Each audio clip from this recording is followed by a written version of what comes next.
C'est bon? Ça tourne? Bon, alors, de cette fameuse motte de terre que Triton a offerte à Jason, enfin, aux gens des Argonautes, aux Argonautes qui étaient ensablés en Libye, j'ai sorti ça, puis je vais peut-être sortir d'autres choses, puis on va voir ce qu'elle va donner.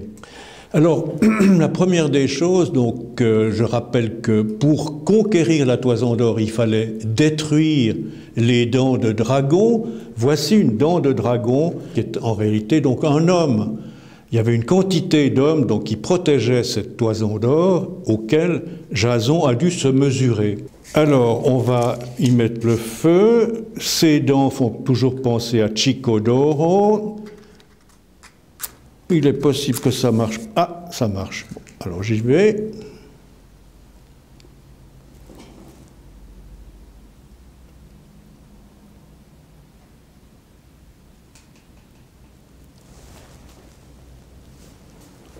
Hop là.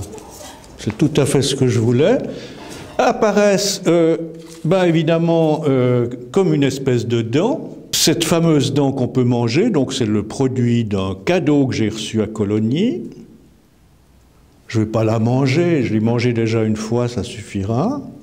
Et puis là, on a toujours ce mythe de l'homme qui est comme une espèce de quille, et puis cette quille, évidemment, elle est destinée, soit, comme c'est le cas ici, donc c'est un point d'interrogation, elle est destinée à tomber, mais à se relever à perpète. Mais pas toujours, parce que j'ai reçu un cadeau d'Égypte, que je vais sortir là, comme par hasard un cadeau d'Alexandrie, puis comme par hasard, quand j'ai vu Horus, je me suis bien entendu pris pour Horus, puis Horus, c'est le soleil. Alors pourquoi est-ce que je ne jouerais pas le rôle du soleil? Je verrais le point de vue du soleil en direction de l'ombre, et l'ombre créerait précisément un petit personnage qui tient dans ses bras un autre petit personnage. Donc je répète ce que j'avais dit, grosso modo, Jason protégeant son enfant, Médée protégeant son enfant, ou tout individu protégeant son enfant. Ça, c'est le point de vue, disons, que j'ai moi, mon point de vue de soleil, dans cette direction-là. On peut très bien mettre le feu à tout ça, puis de toute façon, tout va disparaître.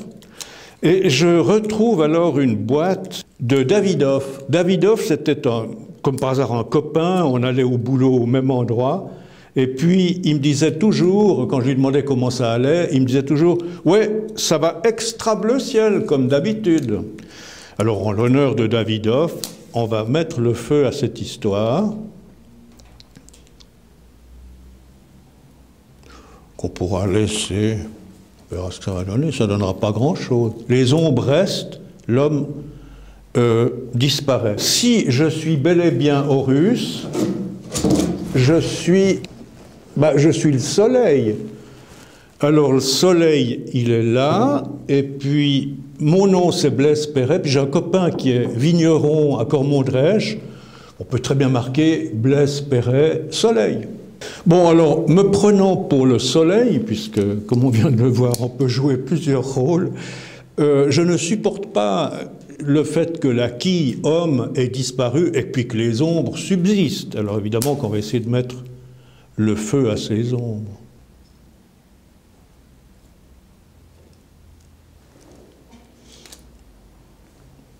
Pas facile, mais on va y arriver.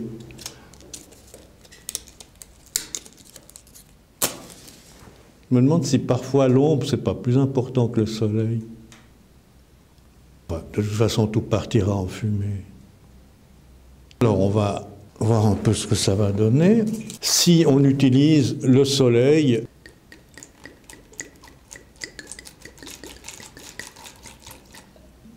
puis un petit peu de moi quand même, je vais aussi mettre après tout.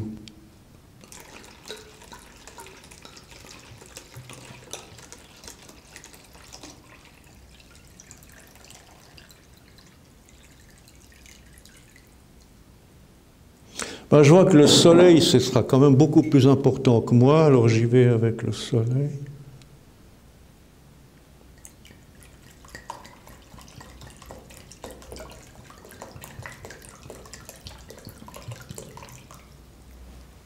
Première chose, les ombres disparaissent, c'est génial. Maintenant, qu'est-ce qui va se passer dans cette mode de terre? Parce qu'il s'agit naturellement de terre. C'est une réduction de la mode de terre qui est là, qui est une réduction de la mode de terre que Jason a reçue dans le golfe de Syrte. Alors on voit la terre qui se désagrège, c'est tout à fait normal. Je me demande ce qui va se passer. De mon côté, je vois comme une espèce de corne. C'est étrange. Toujours les surprises. Supprimons cette espèce d'ombre qui n'a plus rien à faire.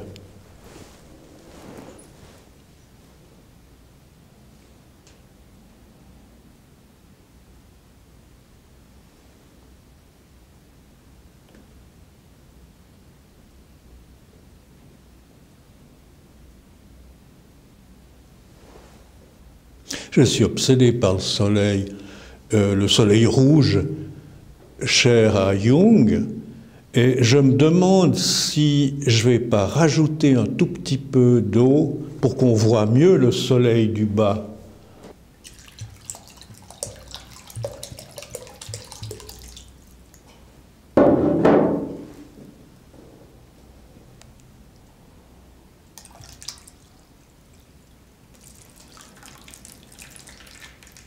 Bon, il faudrait évidemment que la Terre se désagrège complètement pour que l'opération Soleil puisse se faire.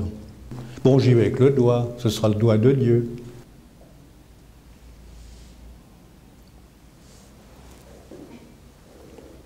Alors, qu'est-ce qu'on constate? C'est évidemment que le Soleil flotte, et puis le cadeau supplémentaire que j'ai reçu de Alexandrie, c'est-à-dire un petit coquillage en forme de bélier, a tout à fait sa place.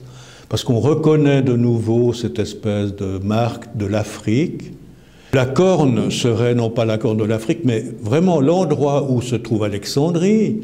Et puis le point d'exclamation, le golfe de Syrte, la Libye.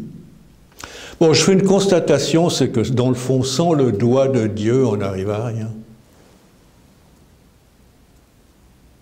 Bon, je pense qu'on va en revenir à ce sacrifice du bélier. Le sacrifice du bélier, c'est que ce bélier à toison d'or qui avait sauvé 2 petits-enfants a été immolé.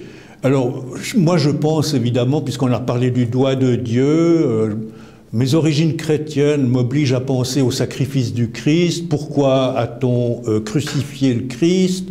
Pourquoi a-t-on sacrifié ce bélier? Pour que le monde aille mieux? Moi, j'en sais rien. Dans ces tempêtes, dans un verre d'eau ou dans un saladier, ces tempêtes qui coûtent rien, je me suis toujours fixé 5 conditions, c'est-à-dire que faire jouer ou jouer avec les 5 sens, en l'occurrence, donc le goût, l'histoire de ce chocolat à la noix de coco délicieux, la vue, l'ouïe, l'odorat, et puis les 4 éléments, la terre, le feu, l'air et puis l'eau. Puis les 3 temps, ben, évidemment le présent. J'insiste beaucoup sur le mot présent parce que dans le fond, j'ai reçu des présents de Colony. Et puis, Colony, pour moi, c'est le présent. Le passé, on vient de le voir. Et puis, ben, évidemment que le futur, on ne sait pas du tout ce que va donner le futur. Puis les 2 temps, ben, les 2 temps, principe masculin, féminin, jour, nuit, etc. Et puis, le résultat, toujours une espèce de surprise.